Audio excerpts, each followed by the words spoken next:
सफला एकादशी बड़े धूमधाम से श्रीधाम वृंदावन में, इस्कॉन टेम्पल में, बाके बिहारी के मंदिर, खाटू श्याम, चैतन्य गौड़ संप्रदाय एवं राधा माधव जी के मंदिर, हर जगह 7 तारीख को बड़ी धूमधाम से सफला एकादशी का व्रत रखा जा रहा है। 7 तारीख को व्रत रखा जाएगा और उसके बाद 8 तारीख को व्रत का पारायण होगा। 7 तारीख को जब व्रत रखा जाएगा तो 8 तारीख को 7:13 से लेकर 10:45 तक व्रत का पारायण का समय है। मोटा मोटा अगर मैं मान लूं तो कुछ लगभग आप लोग 7:30 से लेकर 10:30 के बीच में व्रत का पारायण इजीली कर सकते हैं। सफला एकादशी का जो व्रत होता है ना, किसी भी एकादशी का जो व्रत होता है वो एक दिन का नहीं होता, वो त्रिदिवसीय व्रत की श्रेणी में आता है, अर्थात 3 दिन का व्रत होता है। तो जिसके नियम ना 10वीं तिथि से प्रारंभ होते हैं। 10वीं तिथि एकादशी और द्वादशी पे जो जो नियमों का पालन करना होता है पहले मैं वो बताती हूँ। नंबर 1, 10वीं तिथि एकादशी तिथि और द्वादशी तिथि पे पृथ्वी शयन करना होता है। तो 10वीं तिथि एकादशी तिथि और द्वादशी तिथि पे संपूर्णतः ब्रह्मचर्य का पालन करना होता है, किसी भी प्रकार की काम वासना क्रीड़ा को अंजाम नहीं देना होता। नंबर 3 और मोस्ट इंपोर्टेंट, 10वीं तिथि एकादशी तिथि और द्वादशी तिथि पे किसी भी प्रकार की मांस, मदिरा, लहसुन, प्याज का उपयोग नहीं करना। 10वीं तिथि एकादशी तिथि और द्वादशी तिथि पर आपको इस बात का ध्यान रखना है कि आपको मसूर की दाल, बैगन, मूली इनका सेवन आपको नहीं करना होता है। तो 10वीं तिथि को आपको ये सारे नियम फॉलो करने होते हैं। 10वीं तिथि को सूर्य अस्त के बाद भोजन नहीं करना होता। सूर्य अस्त से पहले आप भोजन कर लीजिए। अगर आपके शरीर में इतना सामर्थ्य नहीं है कि भैया सूर्य अस्त के बाद हमने भोजन करा, हमको चक्कर आ जाते हैं, ये हो जाता है, तो आप फलाहार ले सकते हैं, फल फ्रूट्स खा सकते हैं, जूस पी सकते हैं, दूध पी सकते हैं, ड्राई फ्रूट्स खा सकते हैं, ठीक है ना। 10वीं तिथि को शाम को चावल का सेवन भी निषेध माना जाता है। जिस दिन व्रत होता है उस दिन सुबह सुबह ब्रह्म मुहूर्त में उठना होता है। उठने के तत्पश्चात आपको अपने पूरे घर की सफाई इत्यादि करनी होती है। शौच आदि से निर्वृत्त होने के बाद आप लोगों को पूजा पाठ के लिए बैठना होता है और पूजा पाठ में बैठने से पहले भी आपको इस बात का ध्यान रखना है कि घर में संपूर्ण गंगा जल का छिड़काव कर दीजिए।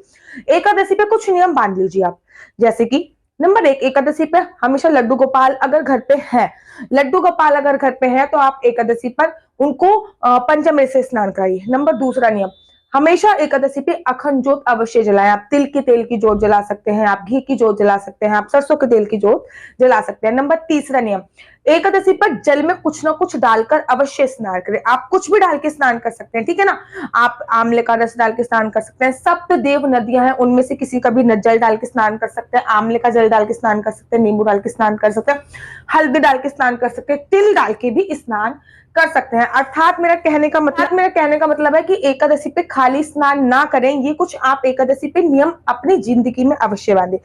एकादशी पे तुलसी परिक्रमा का नियम भी आपको अवश्य बांधना चाहिए। एकादशी पे तुलसी पे दीपदान का नियम अवश्य बांधना चाहिए। एकादशी पर घर के मुख्य द्वार पर 2 दीपक जलाने का नियम बांधना चाहिए। एकादशी वाले दिन आपको दिन में सोना नहीं है। अगर आपको नींद वगैरह बहुत आती है तो एकादशी वाले दिन में ना सोने का नियम बांधना चाहिए। एकादशी वाले दिन किसी की निंदा, चुगली इत्यादि नहीं करनी। एकादशी वाले दिन अगर आप 16 माला जाप करते हो तो एकादशी वाले दिन कोशिश कीजिए कि आप 32 माला का जाप करें। एक एक करके भी आप लोग बढ़ा सकते हैं। आपको सुबह सुबह उठ के पानी से स्नान करना है, उसके बाद संकल्प लेना है। संकल्प जरूर लिया जाता है, बिना संकल्प के कोई भी व्रत आधा अधूरा माना जाता है। संकल्प लेने के बाद फिर आपको कथा पढ़नी है, फिर भगवान को भोग लगाना है और भोग लगाने के बाद फिर आपको आरती करनी होती है, फिर तुलसी माता के पास जाना है। अच्छा, एकादशी जो है वो रविवार की पड़ रही है। आप जब रविवार की पड़ रही है तो तुलसी पे जल नहीं चढ़ेगा। वैसे एकादशी पे तो तुलसी पे जल चढ़ता है, लेकिन अगर रविवार की पड़ जाए तो रविवार को तुलसी पे जल नहीं चढ़ता। लेकिन तुलसी की परिक्रमा फिर भी होगी, चाहे रविवार हो चाहे शनिवार हो तुलसी की परिक्रमा आपको करनी है। तुलसी को स्पर्श नहीं करना, तुलसी पे दीप दान करना है, लेकिन तुलसी को स्पर्श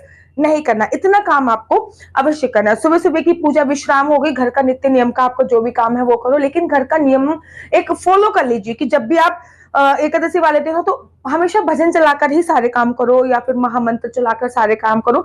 एक मन में पॉजिटिवनेस आपकी आती रहेगी। दिन में सोना नहीं है, मंत्र जाप करने हैं, विष्णु सहस्त्र नाम का पाठ कर सकते हैं आप लोग, ठीक है ना।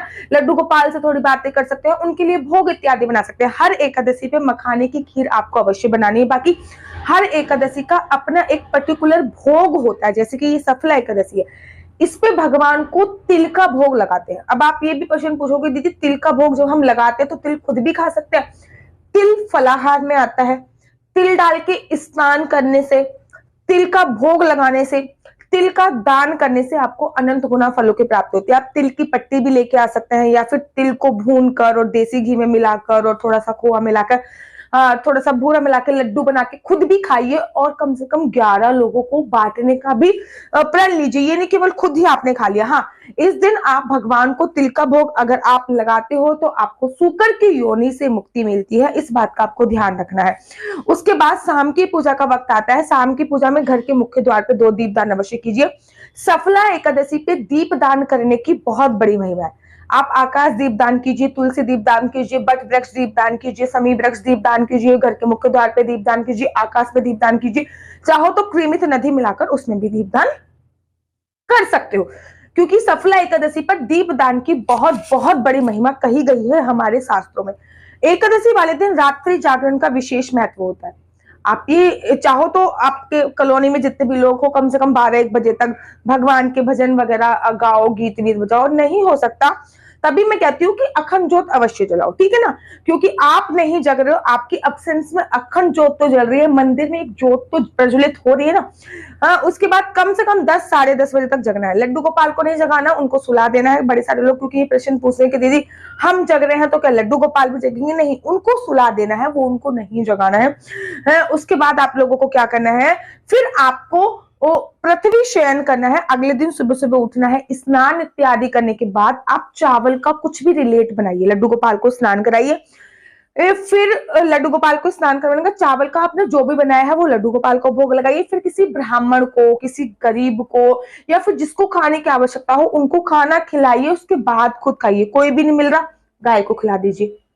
गाय भी नहीं मिल रही, पक्षियों को डाल दीजिए। कुछ ना कुछ आपको इसमें जुगाड़ अवश्य करना होता है, ठीक है। नहीं कुछ हो रहा तो सूखा जो सामान है, जैसे कि आपने 1 किलो आटा हो गया, थोड़ी सी दाल हो गई, थोड़े से चावल हो गए, मंदिर में दान कर दिया। वो भी नहीं हो रहा, पैसे निकाल के दान कर दिए, पैसे निकाल के रख दिए कि हम मंदिर में जाएंगे और इसको दान करेंगे। फिर वो जो आपने लड्डू गोपाल को भोग लगाया हुआ है, लड्डू गोपाल को स्नान करते पहले वो जल पीजिए। उस जल को आपको 7 बार पीना होता है। तुलसी दल खाइए और उसके बाद जो आपने लड्डू गोपाल को खिचड़ी का भोग लगाया या फिर चावल से संबंधित कोई भी चीज बनाई है वो लड्डू गोपाल से लेकर आपको खानी होती है। इस प्रकार से आपको व्रत का पारायण करना होता है। व्रत का पारायण करने का सुबह आप प्रसाद के रूप में खिचड़ी वगैरह जो भी बनी है वो आपने खा लिया। उसके बाद शाम को भी खाना खा सकते हैं। बड़े सारे लोगों में ये भ्रम होता है कि शाम को, हाँ, शाम के खाने में लहसुन प्याज का उपयोग नहीं होता, लेकिन शाम को आप लोग खाना खा सकते हैं। ये एक समय ही खाना खाना है। जो हमने सुबह खाया वो तो प्रसाद है ना, तो फिर ऐसा नहीं है कि एक ही समय खाना खाना होता है। तो आशा करती हूँ आप सफला एकादशी का व्रत अवश्य रखोगे। अगर व्रत भी ना रख पाओ तो व्रत की कथा अवश्य सुनोगे। आप लोगों को मेरी वीडियो कैसी लगती है?